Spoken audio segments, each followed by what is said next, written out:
It was exactly 6:02 a.m. when I pulled up in front of my parents' house in Asheville.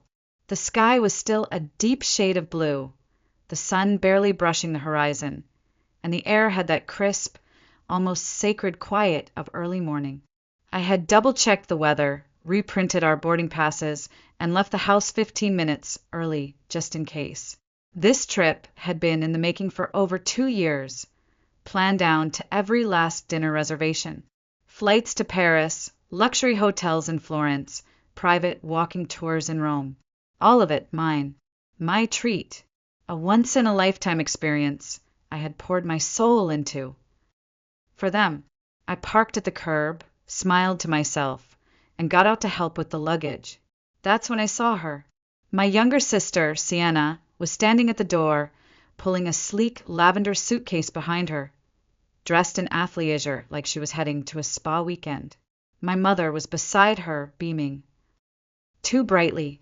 My heart skipped. I looked from one to the other, trying to keep my voice even. What's going on? Oh, Violet, my mom said, her tone like she was announcing a surprise birthday party. We decided Sienna's going instead of you. The words didn't land immediately. They floated in the morning air. Absurd and incomprehensible. Instead of me? I asked, blinking hard. Mom, this is my trip. She waved a hand like I had pointed out something mildly inconvenient. You're always working so hard. You can take another trip later. Your sister's been stressed. She needs this. My chest tightened. I turned to my dad, but he was looking away, pretending to check his watch.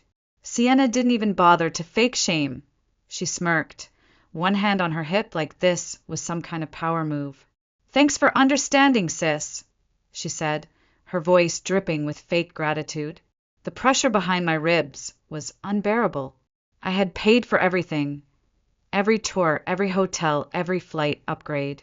I had imagined the way their faces would light up when we stood in front of the Eiffel Tower or floated down the Arno River in Florence.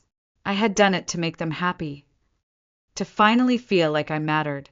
And now they were replacing me with her. I should have screamed. I should have cried. I should have dropped the suitcase and walked away. But I didn't.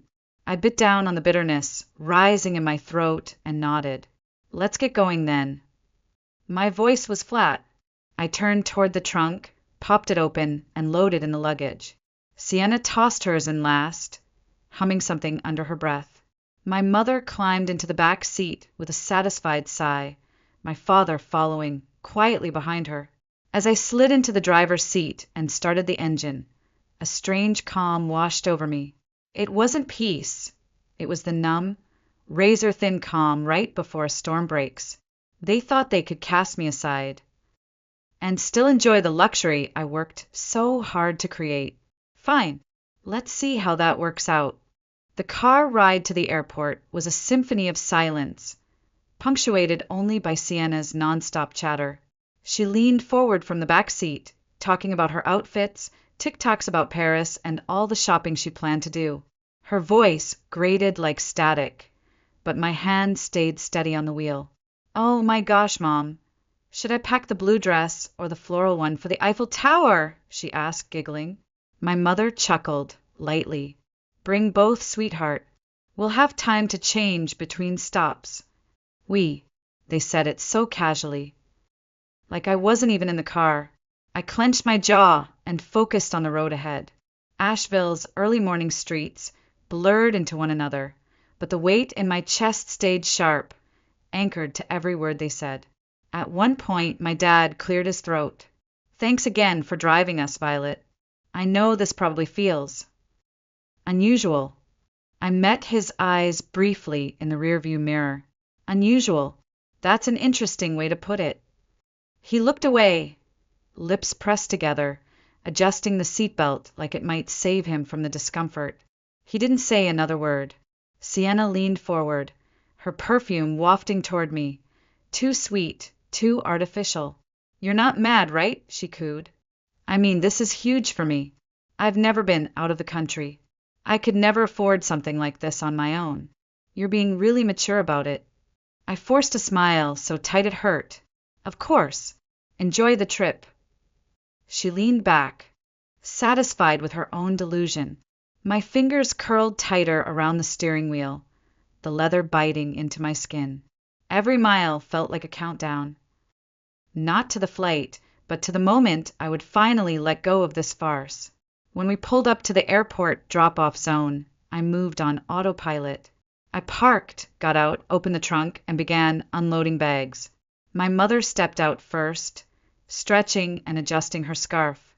She walked over and gave me a brief hug, one of those polite, shallow ones you give to distant relatives at funerals. "Thank you for understanding, sweetheart," she said. "This means a lot to us." "And to Sienna." I nodded stiffly. "Sure, Mom." Sienna wheeled her suitcase to the curb, beaming like she'd won some kind of prize. "You're the best, Vi. Seriously." I didn't answer. I watched them disappear into the terminal, swallowed by the sliding glass doors and the bustle of the airport lobby. The moment they were out of sight, I walked back to the car and got in, my hands trembling as I shut the door. This wasn't just about a trip. This was years of being the reliable one, the responsible one, the afterthought, the one they assumed would always understand, always adjust, always be okay with giving up. But something shifted that morning, and they wouldn't realize it until it was far too late. I didn't cry on the drive home. I thought I would. I thought the hurt would break through and flood me, but it didn't. Instead, there was this strange, hollow quiet in my chest, the kind that follows a storm. But before the rebuild, I parked in front of my house and sat there for a moment, engine off, hands still on the wheel, staring straight ahead. Then I exhaled, slowly, carefully, like I was releasing something I'd been holding for years. I stepped out of the car, walked inside, and closed the door behind me without turning on the lights.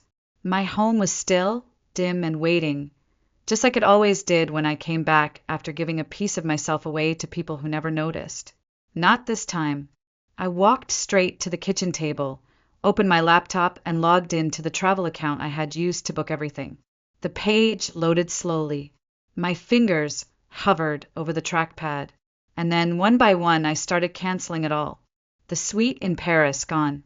The luxury room in Florence, with the river view, cancelled.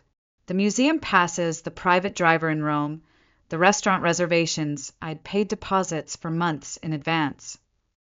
Every last one vanished with a click. The screen flashed with confirmation emails as I worked. Each one like a breath of fresh air. I had memorized every detail of that trip. I knew exactly where they'd be trying to check in. And I knew exactly where they'd get turned away. I stared at the inbox filling up with refund notices, the totals tallying like a scorecard of my own quiet rebellion. They wanted her to go instead? Fine, but they wouldn't do it on my dime. I wasn't angry, not in the way I expected. I wasn't screaming or throwing things. I didn't need to.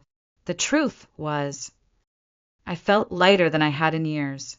It was almost terrifying how good it felt to choose myself. For once, to draw a line, not in the sand, but in stone. When I closed the laptop, I leaned back in the chair, closed my eyes, and smiled, not wide, not triumphant, but deeply. Like I had finally stopped pretending that being the bigger person meant swallowing every insult. They thought I'd take the hit, like always. They had no idea what was coming. The calls started as soon as their flight landed in Paris. I was still in my pajamas, standing at the sink rinsing out my coffee mug, when my phone buzzed once, twice, then erupted into a flurry of vibration that didn't stop for nearly 10 minutes. At first, I ignored it. I walked over to the couch, sipped my coffee slowly, and let the storm build without interruption. Then curiosity got the better of me. I unlocked my phone. 10 missed calls. 5 from my mother. 2 from my dad. 3 from Sienna. A string of texts filled the screen, one after the next, like dominoes falling. "Violet, what's going on? The hotel says our reservation isn't showing up. Did you forget to confirm the booking? Call me now. This isn't funny, Violet. Fix this. Now." I actually laughed, sharp, breathy, unexpected. "Fix this? They really thought I was still that version of me, the one who always patched things up, cleaned up their messes, smoothed over their lack of foresight and effort. The next message came with a voicemail. Sienna, of course. Her voice snapped through the speaker before I could hit delete. Violet, this is so petty. You're really going to leave us stranded? We're stuck here because of you. You need to call the hotel and fix this. Like now. I hit delete mid-sentence. I hadn't packed a single bag for this trip. And yet I had all the power. Another call. My mother this time. I let it ring, and ring, and ring, and then, for no other reason than to stop the buzzing, I picked up. Her voice hit me like a slap. Violet, what did you do? The hotel says the reservation was canceled. None of the tours are booked anymore. Why would you? I cut her off, calm as still water. I canceled them. Silence. On the other end, I could hear background noise, muffled voices, airport announcements, Sienna's indignant whining. My mother's voice returned, low and sharp. Why would you do that? I let the sarcasm drip. Oh, I don't know. Maybe because you took my trip and handed it to someone else like it was a spare jacket. Maybe because you decided, without even asking me, that I didn't matter. She tried to speak, but I kept going. You're lucky I even drove you to the airport. Her voice turned defensive. We thought you'd understand. Sienna needed this. I snapped. Understand what? That my time, my money, my effort means nothing? That as long as your precious Sienna gets what she wants, I'm just expected to smile and move out of the way. There was a long pause. For a moment, I thought I heard a flicker of guilt. But then came the hiss. We're family. We don't do this to each other. I laughed bitterly. Funny. I was just thinking the same thing. Then I hung up, just like that, and turned my phone off. The silence that followed was pure, sacred, like stepping out of a burning building and closing the door behind you. Let them figure it out. I was done saving them. The silence didn't last forever, but it lasted long enough. Long enough for me to sit out on my back porch with a warm cup of tea, legs curled under a blanket, and watch the sun stretch across the trees like nothing in the world was broken. Long enough for me to sleep in without guilt, to cook breakfast without rushing, to feel like my life belonged to me again. For 2 whole days, I didn't check my phone. I didn't wonder how their flight went. I didn't care what they were eating or where they were staying. For the first time in years, I wasn't tethered to their needs. It was strange how quiet my house was, but peaceful. That peace broke on the 3rd day when I opened my phone and saw over a dozen voicemails waiting. The first was from my mom, angry. Violet, you've gone too far. Your sister is in tears and your father is furious. We can't get into any of the hotels. Do you have any idea what you've done? The next was Sienna, entitled as ever. You're ruining everything. This is supposed to be our dream trip. You need to call and fix it, like now. And then came my dad. His voice was softer, but it still stung. Violet, I don't know what's going on with you, but this isn't like you. Please call us. We need to sort this out. Sort it out, like I was the one who created the mess. I placed the phone down on the table and wrapped my fingers around the ceramic mug, letting the heat sink into my skin. I didn't reply. I didn't even think about replying. That evening, Harper stopped by, unannounced as always, holding 2 coffees and a raised eyebrow. I heard, she said simply, setting the drinks down and plopping onto my couch like she lived there. Of course you did, I replied, managing a tired smile. She sipped her drink, then looked over at me, her voice quiet but firm. Your mom called me yesterday. Of course she had. My mother had always been good at recruiting allies when guilt didn't work. And what did you say? I asked, bracing myself. Harper shrugged. I told her you were probably busy, and that she should give you space. You know, like she failed to do for the past decade. I let out a laugh, for real this time, a sharp, breathy sound that cracked the heaviness in my chest. You're the best. No, she said, her tone softening. You're the best, because you finally stood up for yourself. Her words stayed with me long after she left. They clung to the corners of my mind as I cleaned up the kitchen, folded laundry, watered the ferns on the porch. They echoed louder than any voicemail. You finally stood up for yourself.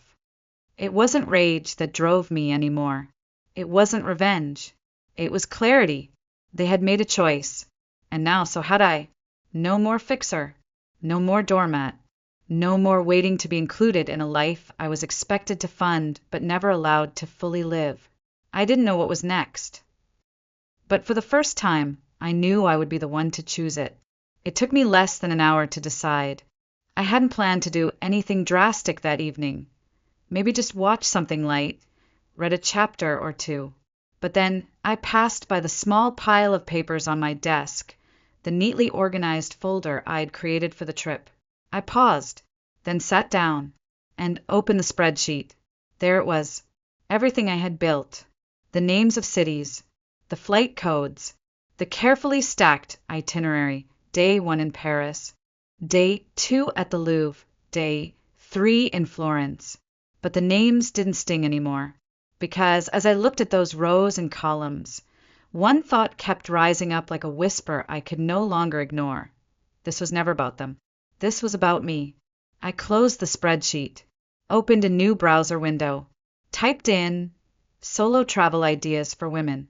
3 hours later, I had a new itinerary. No one else's preferences. No one to accommodate.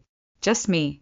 I booked a one-way flight to Rome, then a train to Florence. A few days in Cinque Terre. I picked cozy boutique hotels and quiet little ghost houses. I left space in the schedule for rest, for curiosity, for spontaneity. Not because I was lazy, but because I could. 2 weeks later, I boarded the plane alone. I thought I'd be nervous, and I was at first. But the second my feet hit Italian soil, I felt a kind of calm I'd never known before. I wandered cobblestone streets with no destination. I drank espresso in hidden cafes where no one knew my name. I marveled at the ruins, the fountains, the faces around me that weren't expecting anything from me except to exist. One afternoon, I sat on the Spanish steps, watching the crowd drift and swirl like ocean tides. I had a gelato in one hand and my journal in the other. The air smelled like sugar and stone. For years, my dreams had always been laced with obligation. Get the job, make enough, prove I was worth loving, and always include everyone else in the plan. But now, I opened to a clean page and wrote, learn Italian, start a business, travel to 5 more countries, stop apologizing for putting myself first. I underlined the last one 3 times. That night in Florence, I had dinner at a tiny family-run restaurant tucked between 2 bookshops. The candlelight flickered across the wine glass, and the Arno River shimmered in the distance. I didn't miss home. I didn't miss their voices or their guilt trips or their complaints. And for the first time, I didn't miss being needed, because I was enough. Right there, alone at that table, I felt it like a steady pulse. I was finally living my life, not performing it. When I returned home, my suitcase was heavier, not from souvenirs, but from clarity. From all the pieces of myself I had gathered and stitched back together in quiet hotel rooms, on early morning walks, in journals inked with freedom. I placed the bag by the door and looked around my house. It felt different, like it belonged to someone who finally knew how to say no. My phone buzzed just as I was unpacking. A message from Mom. Hope you had a nice trip. Maybe we can all talk soon. No guilt, no command, just a soft nudge. I stared at the screen, then set the phone face down on the table. Not yet. Later that week, another message, then another. I ignored most of them. But when the phone rang one quiet Thursday afternoon and I saw her name again, I let my thumb hover and answered. Hi, Violet. she said, her voice softer than I'd heard it in years. How was your trip?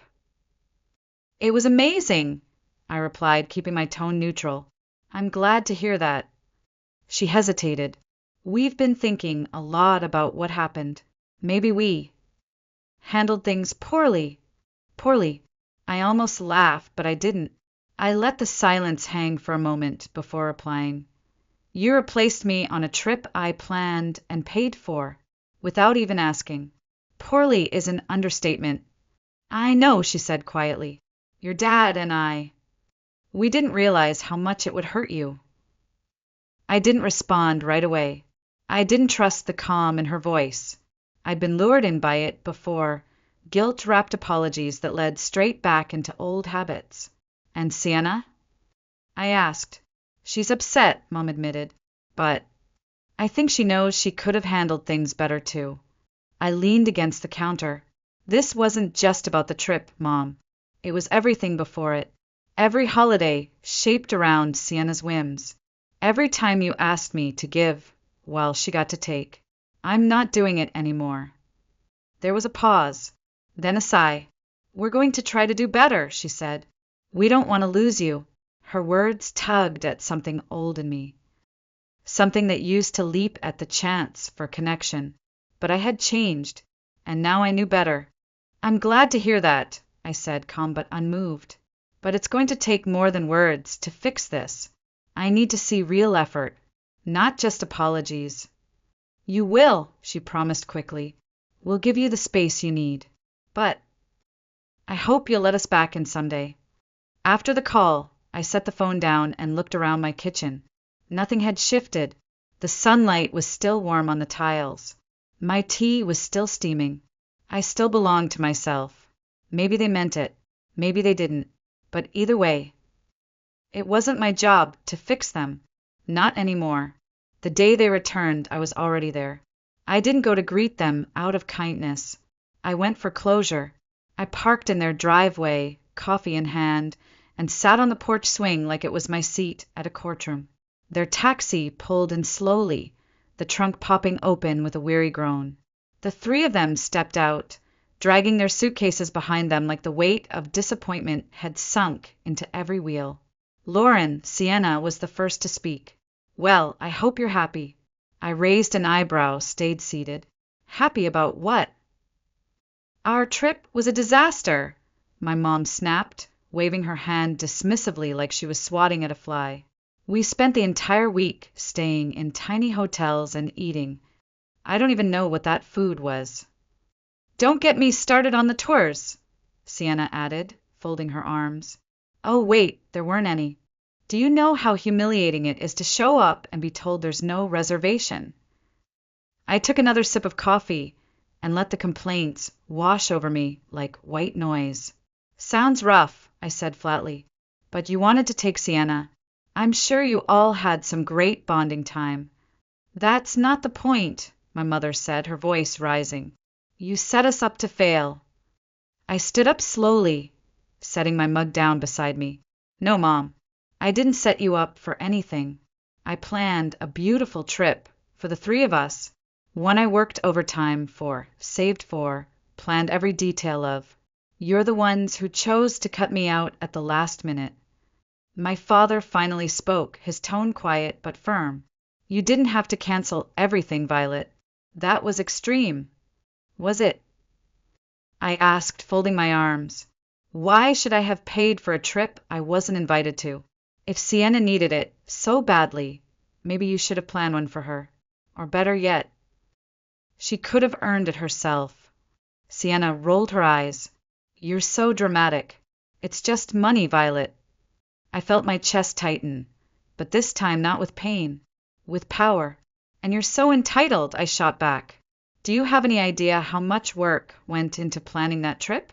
How many nights I gave up rest? How many things I put off so I could make it perfect? But you don't, because for you everything just shows up, because someone else takes care of it. They stared at me, finally quiet. I've spent years being the responsible one, I continued, my voice calm but unshakable. The one who fixes things, who plans things, who makes sure everyone's taken care of, and all you've done is take it for granted. My mother opened her mouth to respond, but I raised a hand. No, Mom. What's not fair is how you treated me. You chose her, like always, and now I choose me. I picked up my bag from the porch swing, turned toward my car. I'm glad you're back safely, but don't expect things to go back to the way they were. I'm done. I walked to my car, keys in hand. I heard them calling after me. 3 voices laced with guilt, irritation, desperation, but I didn't look back. The engine roared to life as I pulled out of the driveway, and for the first time in my life, I didn't feel the urge to cry. I felt free.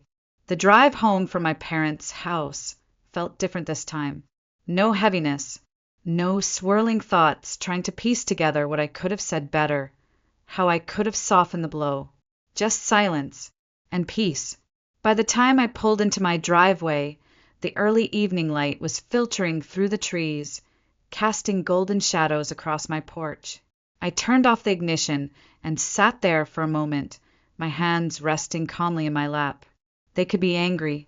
They could be embarrassed. They could sit in that kitchen and tell each other how ungrateful I was. It didn't matter anymore.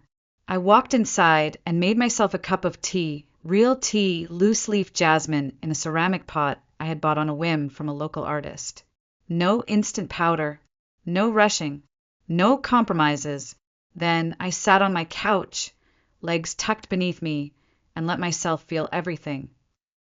All at once, the anger, the hurt, the relief, the aching disappointment of years wasted, and the strange exhilaration of finally standing up for the woman I'd buried under yes and okay and sure I'll handle it. My phone was still off. The silence wasn't lonely, it was luxurious. Over the next few days, I did things slowly, intentionally.